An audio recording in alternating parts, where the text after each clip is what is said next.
इस तरह से आप घर बैठे भी अपने परिवार पहचान पत्र की पूरी जानकारी आप ले सकते हो।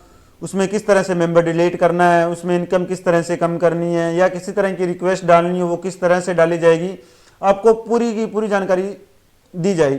दोस्तों ये एक बहुत इंपॉर्टेंट वीडियो है, तो इस वीडियो को अपने दोस्तों, रिलेटिव, रिश्तेदारों को शेयर करना ना भूलें, जिससे वो भी इस फैमिली आईडी में अपनी जो प्रॉब्लम वो इससे सोल्व आउट कर सकते हैं। तो ये है परिवार पहचान पत्र का ऑफिशियल पोर्टल, जहां से आप फैमिली आईडी की सारी जानकारी इसमें होगी। आपका राशन कार्ड बना है या नहीं बना, आपकी इनकम सही है या नहीं है, इसमें आपकी A to Z तक पूरी जानकारी आपको इस पोर्टल पर मिलेगी। तो इस तरह से जैसे ही आप लॉगिन करोगे तो यहाँ पर सबसे पहले आपको होम बटन दिखेगा, उसके बाद apply for service correction module दिखेगा, सिटीजन लॉगिन दिखेगा। तो हम पहले अब बात कर लेते हैं अप्लाई फॉर सर्विस में क्या है। अप्लाई फॉर सर्विस में आप जैसे ही सोशल सिक्योरिटी पेंशन स्कीम्स है उसमें आप अप्लाई कर सकते हो। अगर इसमें है आप पेंशन के लिए अप्लाई कर सकते हो, जिसे हम आपको करके दिखाते हैं।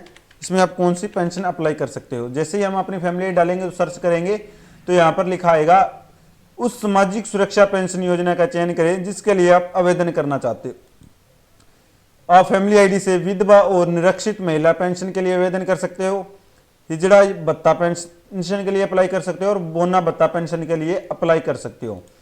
तो आपको अप्लाई फॉर सर्विस में ये स्कीम मिलेगी।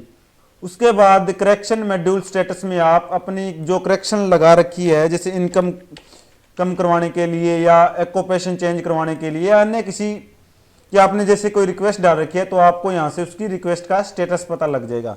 जैसे अभी हमने एक स्टेटस चेक कर आपको दिखाया, इसने मैरिटल पहले ये अनमेरिड था, उसने बाद उसने मैरिड करवाया तो इसका ये स्टेटस डन हो चुका है, मतलब इसका पहले अनमेरिड से ये मैरिड हो चुका है। उसके बाद इसने इनकम की रिक्वेस्ट लगाई है, इनकम कम करवाने के लिए उसको वो अभी पेंडिंग है। जिस तरह से अपना ऑक्यूपेशन चेंज करने के लिए पहले स्टूडेंट था, उसने अनएम्प्लॉयड करवाने के लिए रिक्वेस्ट डाली थी, वो अभी पेंडिंग है। इस तरह से आप करेक्शन मॉड्यूल में जाकर अपना स्टेटस चेक कर सकते हैं। उसके बाद आप सिटीजन लॉगिन में, ये एक सबसे मेन और सबसे महत्वपूर्ण पॉइंट है, इसे आप नोट कर लें। सिटीजन लॉगिन में आपको करेक्शन मॉड्यूल दिखेगा, उसके बाद रिलेशन विद हाउस होल्ड। हम सबसे पहले करेक्शन मॉड्यूल पर जाते हैं। करेक्शन मॉड्यूल वह मॉड्यूल है जिसमें आप अपनी फैमिली आईडी में कोई भी करेक्शन की रिक्वेस्ट डाल सकते हो। रिक्वेस्ट डालने के लिए सबसे पहले आपको अपनी फैमिली आईडी डालनी होगी, उसके बाद गेट फैमिली पर क्लिक करना होगा। उसके बाद आप अपना मेंबर सेलेक्ट करें भी आप किस मेंबर पर कौन सी रिक्वेस्ट डालना चाहते हैं, और उसके बाद यहाँ पर फील्ड पर आप चेक कर सकते हो। उसके बाद आप मेंबर के एड्रेस चेंज की रिक्वेस्ट डाल सकते हो, बैंक अकाउंट की रिक्वेस्ट डाल सकते हो, कास्ट कैटेगरी की रिक्वेस्ट डाल सकते हो, या डिलीट अनवांटेड मेंबर भी आप यहां से कर सकते हो। उसकी डीओबी की करेक्शन डाल सकते हो, ऑक्यूपेशन की चेंज आप कर सकते हो, उसकी फादर मदर नेम आपका करेक्शन कर सकते हो, उसके जेंडर का करेक्शन कर सकते हो, और आप इनकम, दिव्यांग, marital status, mark as live, mark as dead, name, qualification, residence in Haryana, spouse name, आप ये करेक्शन मॉड्यूल में इतने करेक्शन की रिक्वेस्ट डाल सकते हो। जैसे ही आप यहाँ से रिक्वेस्ट डालोगे वो आपको उस करेक्शन मॉड्यूल में आप इसका स्टेटस चेक कर सकते हो। उसके बाद हम सिटीजन लॉगिन में जाते हैं और आपको बताते हैं रिलेशनशिप विद हाउस होल्ड, मतलब आप हाउस होल्ड से अपना रिलेशन कैसे चेंज कर सकते हो। मतलब मुख्य आपके परिवार में जो मुख्य है उससे आप अपना जो, उसके बाद यहाँ पर आपको लिखा होगा सिलेक्ट एक्शन, इसमें आप अपडेट हेड ऑफ फैमिली की रिक्वेस्ट डाल सकते हो। उसमें मेंबर सेलेक्ट करना है, उसके बाद आपको प्रोसीड पर क्लिक करना है। उसके बाद जो आपके जिसको आप मुख्य बनाना चाहते हो उसके नंबर पर ओटीपी चला जाएगा और आप यहां से अपनी हेड ऑफ चेंज करने की रिक्वेस्ट डाल सकते हो। कास्ट डालने के बाद उसको दिव्यांग है या नहीं है वो सिलेक्ट करना है। उसके बाद उसका वोटर कार्ड अगर बना हुआ है तो आप उसका वोटर कार्ड डाल सकते हो, अगर नहीं बना हो तो आप इसको छोड़ सकते हो। उसके बाद अदर डिटेल में उसका प्लेस ऑफ बर्थ पूछेगा, उसका प्लेस ऑफ बर्थ कहाँ हुआ, अगर उसका प्लेस ऑफ बर्थ हरियाणा है तो आप हरियाणा का डाल सकते हो, अगर आउट ऑफ हरियाणा है तो आपको कुछ आउट ऑफ हरियाणा डालना है। अगर हरियाणा का तो उसके बाद उसका डिस्ट्रिक्ट, ब्लॉक, वार्ड या विलेज सिलेक्ट करना है। अगर वो आउट ऑफ हरियाणा का तो उसको residence in Haryana since year, मतलब वो हरियाणा में कौन से साल से रह रहा है वो डिटेल डालनी है। उसके बाद उसका बैंक अकाउंट नंबर डालना है। बैंक अकाउंट नंबर अगर कस्टमर का है तो डालो, अगर नहीं है तो उसको छोड़ सकते हो, वो ये बाद में भी डल सकता है। उसके बाद उसका मोबाइल नंबर डालना कंपलसरी है, अगर उसके पास मोबाइल नंबर नहीं है तो वो उस फैमिली आईडी में ऐड नहीं हो सकता। ये मोबाइल नंबर वही होना चाहिए जो उसके आधार से लिंक मोबाइल नंबर यहाँ पर होना चाहिए। उसके बाद सोशल इकोनॉमिक्स में उसकी टोटल इनकम डालनी है, अगर वो इनकम कमा रहा है या कुछ काम कर रहा है तो उसको इनकम डालनी है, अगर भाई इसको जीरो कर सकते हैं। उसके बाद उसकी प्रॉपर्टी डिटेल डालनी है, उसके पास कितनी ज़मीन है, उसके बाद उसकी क्वालिफिकेशन डिटेल हमें डालनी होगी, उसके बाद उसका ऑक्यूपेशन हमें डालना होगी, फार्मर है, लैंड फार्मर है, या कोई गवर्नमेंट एम्प्लॉई है, या अदर लेबर है, हाउस वाइफ है, स्टूडेंट है, इंफिनेंट है, अनएम्प्लॉयड है, उसकी जो ऑक्यूपेशन है वो हमको यहाँ पर डालनी होगी। उसके बाद अगर उसके पास एज प्रूफ का कोई डॉक्यूमेंट है तो वो यहाँ से डाल सकता है, अगर उसके पास एज ऑफ प्रूफ का डॉक्यूमेंट नहीं है तो इसको भी छोड़ सकता है। यहाँ पर आप रिपोर्ट ए कास्ट की रिक्वेस्ट डाल सकते हो, रिपोर्ट ए एक्सुलेशन गवर्नेंस भी आप डाल सकते हो, और अपडेट मोबाइल नंबर, आप यहाँ से अपडेट मोबाइल नंबर कर सकते हो। अपडेट मोबाइल नंबर करने के लिए आपको सबसे पहले अपना आधार नंबर डालना होगा, उसके बाद उसका जो आप नंबर चेंज करना चाहते हो वो नंबर डालना होगा। नंबर चेंज कर रिक्वेस्ट डालने से पहले आप एक बात याद रखना, आपका वही नंबर होना चाहिए जो आपका आधार से लिंक नंबर है।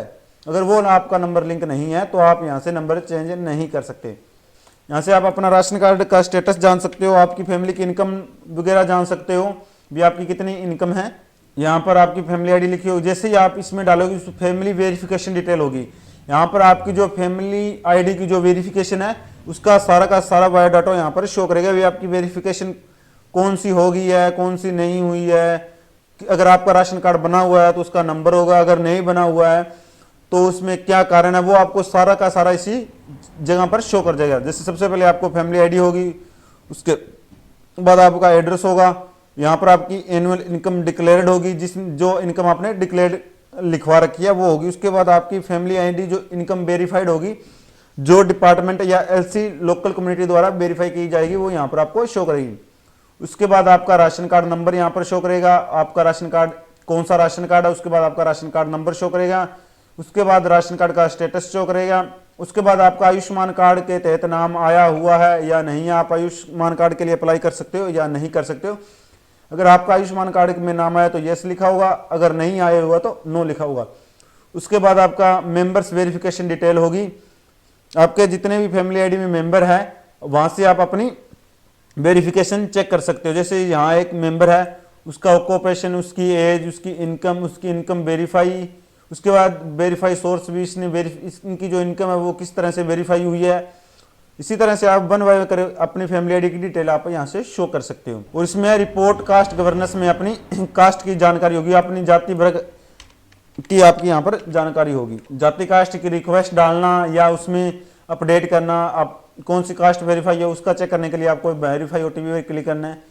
उसके बाद फैमिली डिटेल होगी, इस होम पेज पर आपको अपनी कास्ट के रिलेटेड आपको जानकारी दी जाएगी, आपकी कास्ट कौन सी है, पटवारी ने कौन सी कास्ट को वेरीफाई कर रखा है। अगर आपको इसके कास्ट पर कोई ऑब्जेक्शन लगवाना है तो आप यहाँ अपडेट पर जाके इस पर ऑब्जेक्शन लगा सकते हैं।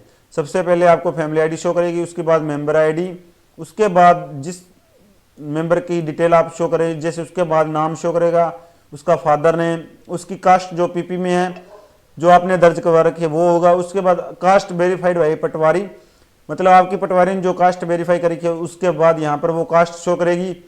उसके बाद आपका जो मोबाइल नंबर है वो शो करेगा। उसके बाद जो पटवारी ने कास्ट वेरीफाई की है, जिस पटवारी ने, उसका यहाँ पर मोबाइल नंबर शो करेगा, और जिस तारीख को उसने वेरीफाई की आपकी कास्ट की है उसकी वेरिफिकेशन डेट भी यहाँ पर शो करेगी। अगर आपको लगता है कि आपके पटवारी ने आपकी गलत कास्ट वेरीफाई कर दी है तो वहाँ पे अपडेट कर कर अपनी कास्ट को आप चेंज करवा सकते हो। जैसे हम आपको बता रहे हैं, जिस तरह से आपको सबसे पहले कास्ट सिलेक्ट करनी है, उसके बाद आपको अपनी सब कास्ट सिलेक्ट करनी है। उसके बाद अगर आपके परिवार में किसी का कोई कास्ट सर्टिफिकेट बना हुआ है तो आप यहाँ से अपलोड कर कर सेव करके अपनी रिक्वेस्ट को डाल सकते हो। उसके बाद पटवारी के लॉगिन पर वो चली जाएगी और पटवारी उसके द्वारा वेरीफाई कर दी जाएगी। उसके बाद आपको यहाँ पर कास्ट, अगर आपको अपने किसी मेंबर का नाम ऐड करना है तो आपको यस फैमिली आईडी पर क्लिक करना है। अगर आपके पास फैमिली आईडी है उसके बाद अपनी जो फैमिली आईडी है वो आप डाल लेना, उसको सर्च पर क्लिक करना है। उसके बाद जो आपकी फैमिली आईडी में रजिस्टर्ड नंबर है उस पर एक ओटीपी चला जाएगा और आपको ओटीपी डालना होगा। उसके बाद वेरीफाई ओटीपी पर क्लिक करना है।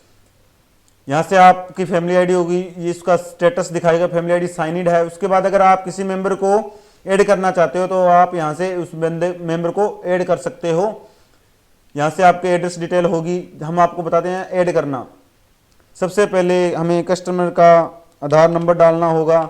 उसके बाद कस्टमर का जो फर्स्ट नेम है, लास्ट नेम है, उसको डालना। उसके बाद वेरीफाई पर क्लिक करना है। ये तभी वेरीफाई होगा जब आपकी पूरी की पूरी डिटेल आधार में जो नाम, जिस नाम से आपने स्पेलिंग डाली है वो नाम की स्पेलिंग एकदम करेक्ट होनी चाहिए। अगर आपकी स्पेलिंग करेक्ट नहीं होगी तो डेमो फेल्ड का ऑप्शन दे देगा। उसके बाद मुख्य के साथ रिलेशन को क्या है उसका वो डालना है। उसके बाद उसका जेंडर डालना है, उसकी डेट ऑफ बर्थ डालनी है, उसकी एज डालनी है, उसके माता पिता का नाम डालना है। उसके बाद उसका मैरिटल स्टेटस आप यहाँ से डाल सकते हो। उसके बाद उसकी कास्ट डालनी होती है।